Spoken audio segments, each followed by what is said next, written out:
반갑습니다. 대구에서 25년이라는 긴 세월 동안 철학관을 운영하며 수많은 인생의 굴곡을 함께 살피고 마음을 나눠온 명리학자입니다. 강산이 2번이나 바뀌는 시간 동안 이곳 대구의 뜨거운 기온 속에서 수많은 분의 운명을 상담해 왔습니다. 특히 1954년생 갑오생 선생님들은 그 어느 때보다도 열정적이고 고든 성품을 지니셨지만 그만큼 스스로를 채찍질하며 치열하게 달려오신 분들이 많아 뵐 때마다 늘 존경스럽고 또 한편으로는 마음이 뭉클했습니다. 오늘 이 영상은 그동안 제가 현장에서 수많은 갑오생 선생님들을 마주하며 체득한 지혜를 담아 오직 1954년생 말띠 선생님들만을 위해 정성껏 준비했습니다. 영상을 시작하기에 앞서 이 소중한 인연이 닿은 갑오생 선생님들께서는 구독과 좋아요를 꼭 눌러주세요. 그리고 댓글로 선생님들의 간절한 소망이나 올해 꼭 이루고 싶은 마음속 소원을 남겨주시면 저 또한 아침마다 정한수를 떠놓고 선생님들의 앞날의 평안과 복록이 깃들기를 진심으로 기도 올리겠습니다. 1954년 갑오년에 태어나신 말띠 선생님들께서 지금 서 계신 인생의 지점은 거침없이 평온을 달리던 준마가 드디어 아름다운 숲속의 그늘에서 숨을 고르는 모습과 같습니다. 어느덧 73세라는 완숙한 연륜의 경지에 와 계시네요. 명리학적으로 73세는 인생 4계절 중 만물의 결실을 저장하고 그 가치를 음미하는 심오한 시기입니다. 젊은 시절의 갑오생이 하늘을 찌르듯 솟아오른 푸른 나무이자 들판을 누비는 기백이었다면 지금의 선생님들은 뿌리 깊은 고목처럼 세상의 풍파를 견뎌내고 많은 이들에게 그늘을 내어주는 큰 어른의 모습입니다. 인생에서 말년운이란 무엇일까요? 우리는 흔히 인생은 마지막 장이 아름다워야 진짜 성공한 삶이라고 말하죠. 명리학적인 관점에서 말년은 사주팔자의 4기둥 중 시주에 해당합니다. 이는 평생에 걸쳐 정성껏 일구어온 삶의 밭에서 수확한 알곡들을 곳간에 들이는 지극히 귀하고 신성한 시간입니다. 초년의 운이 부모와 조상의 덕이요. 중년의 운이 나의 피땀 어린 노력이었다면 이제 맞이하는 말년의 운은 내가 세상에 뿌린 선한 의지와 공덕이 나에게로 다시 돌아오는 자비로운 결실입니다. 그래서 말년의 중요성은 그 무엇보다도 큽니다. 젊은 날의 화려함은 바람처럼 지나가지만 말년의 평온함과 넉넉함은 그 사람의 인생 전체를 증명하는 성적표와 같기 때문입니다. 갑오생 선생님들에게 말년은 비로소 참된 자유를 누리는 축복의 시간이어야 합니다. 그동안은 누군가의 든든한 기둥으로 가장으로 어머니와 아버지로 사느라 본인의 이름보다는 책임이라는 무게를 더 크게 짊어지고 사셨습니다. 하지만 이제는 명리학적으로 보아도 외부로 쏟았던 그 뜨거운 에너지를 오롯이 내 내면의 평화를 위해 써야 하는 시점입니다. 말년운이 좋다는 것은 단순히 재물이 쌓이는 것을 넘어 내 마음에서 원망과 미련이 씻겨나가고 자손들이 제 자리를 잡아 안정을 찾으며 배우자와 정다운 눈빛을 나눌 수 있는 심적인 여유가 깃드는 것을 의미합니다. 지금은 2026년 병오년입니다. 붉은 말의 해라고 불리는 올해는 하늘에는 태양이 자결하고 땅에는 맹렬한 불길이 타오르는 화의 기운이 극에 달한 해입니다. 갑오생 선생님들은 본질이 감목, 즉 푸른 나무의 기질을 타고나셨는데 지지에는 이미 오화라는 불을 품고 계십니다. 나무가 불을 만났으니 그 기세가 대단하지만 2026년은 그 불길이 더욱 거세지는 형국입니다.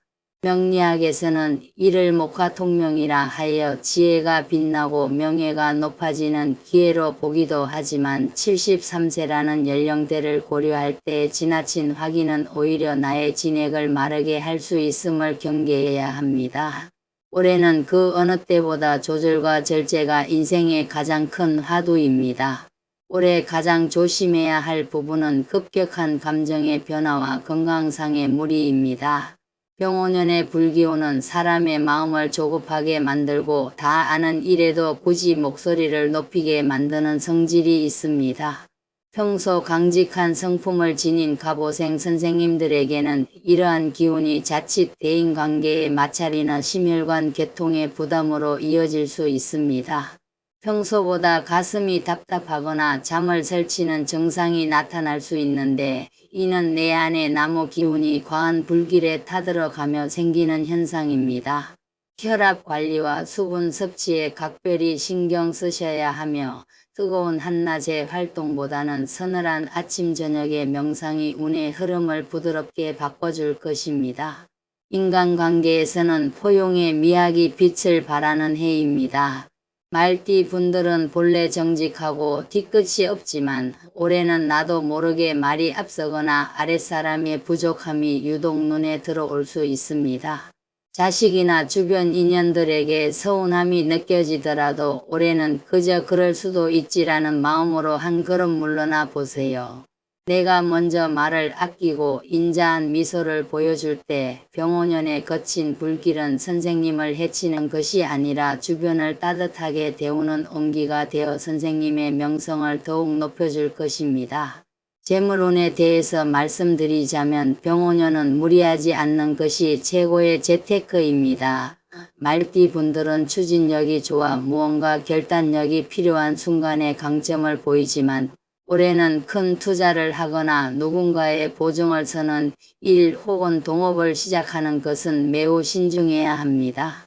불기운이 강한 해에는 재물이 모이는 듯 하다가도 순식간에 흩어질 위험이 있습니다. 내가 가진 것을 소중히 지키고 내 노후의 안정을 최우선으로 삼는 수성의 자세가 결국 나중에 더 큰 복으로 돌아옵니다.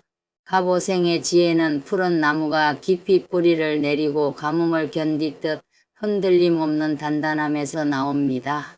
그렇다면 갑오생 말띠 선생님들을 위해 말년운을 극대화하고 병오년의 강한 화기를 다스릴 수 있는 비방책을 전해드리겠습니다.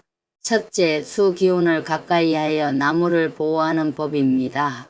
갑오생 선생님들은 올해 불기운에 나무가 마르지 않도록 물의 기운을 보충하는 것이 최우선입니다. 집안의 중심에서 북쪽 방향에 작은 분수대나 정화수를 두십시오. 매일 아침 깨끗한 물을 갈아주며 마음을 정돈하는 것만으로도 나쁜 기운을 물리치고 말년의 평안을 불러올 수 있습니다.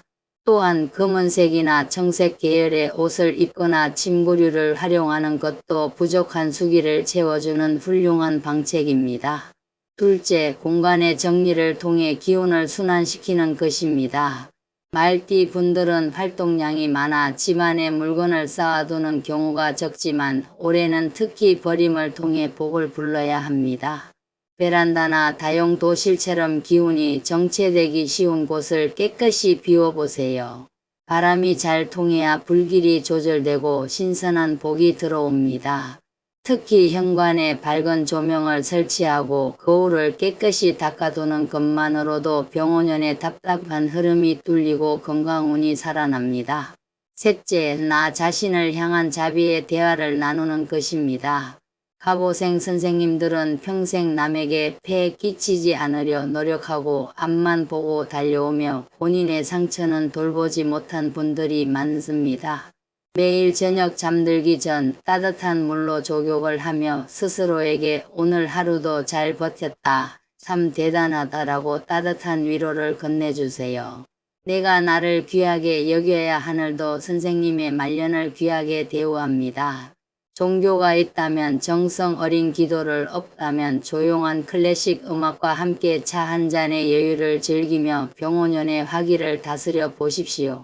명리학적으로 73세라는 나이는 인생의 모든 이치를 통달하고 자연의 순리에 순응하며 가장 고결한 인격을 완성해가는 시기입니다. 1954년생 선생님들은 타고난 사주의 간목이라는 생명력을 지니고 있어 어떤 어려움 속에서도 다시 일어설 수 있는 강인한 생존력이 있습니다. 다만 올해 병오년은 그 기운이 너무 뜨거워 나를 소진시킬 수 있으니 스스로 마음의 온도를 낮추고 주변을 향해 자비로운 그늘을 내어주는 대인의 자세가 필요합니다. 대구 철학관에서 25년간 수많은 상담을 하며 보아온 결과 말년이 평온하고 자손들이 효도하는 분들의 공통점은 바로 내려놓음에 있었습니다. 왕년에 내가 어떠했노라는 집착이나 자식들에 대한 과도한 간섭을 버리고 지금 내가 누리는 사소한 일상에 감사하는 분들에게는 병오년의 거친 운세조차 고개를 숙이고 복을 실어다 주었습니다. 선생님들의 인생은 이제 막 가장 찬란하고 깊이 있는 황혼의 대서사시를 써 내려가고 있습니다. 73세의 갑오생 선생님들에게 2026년 병오년은 결코 두려운 해가 아닙니다. 오히려 지난 세월의 노고를 위로받고 남은 인생을 더욱 빛나게 할 지혜를 얻는 소중한 전환점입니다. 뜨거운 태양 아래에서 더욱 단단해지는 나무처럼 선생님들도 올해를 잘 보내신다면 말년의 복은 산처럼 높아지고 강물처럼 끊이지 않을 것입니다. 건강면에서 마지막으로 조언을 드리자면 올해는 특히 간과 눈 그리고 관절 건강을 세심히 살피셔야 합니다. 목의 기운이 화에 설기되는 해이므로 영양가 있는 식단과 함께 무리하지 않는 규칙적인 생활이 필수입니다. 명리학은 나를 알고 적절한 때를 기다려 행복을 찾는 학문입니다.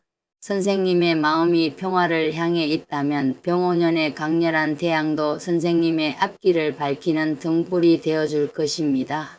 올 한 해는 그 누구보다 선생님 자신을 가장 소중히 여기고 아껴주세요. 내가 평온해야 온 집안에 복이 가득 찹니다. 대구 철학관에서 수천 명의 인생을 감정한 끝에 얻은 진리는 결국 말년의 가장 큰 자산은 내 마음의 평안이라는 사실이었습니다. 준마의 기상과 푸른 나무의 생명력을 모두 갖추신 갑오생 선생님들의 앞날에 만복과 건승이 가득하기를 진심으로 기원합니다. 오늘 이 영상에서 전해드린 명리학적 조언들이 선생님들의 마음을 따뜻하게 안아주고 새로운 희망의 길잡이가 되었기를 바랍니다. 다시 한번 잊지 마시고 댓글로 선생님들의 간절한 소원을 남겨주세요. 저 또한 선생님들의 기도가 하늘에 닿아 큰 복으로 돌아오도록 정성을 다해 함께 기도하겠습니다. 선생님들의 빛나는 말년을 온 마음 다해 응원합니다.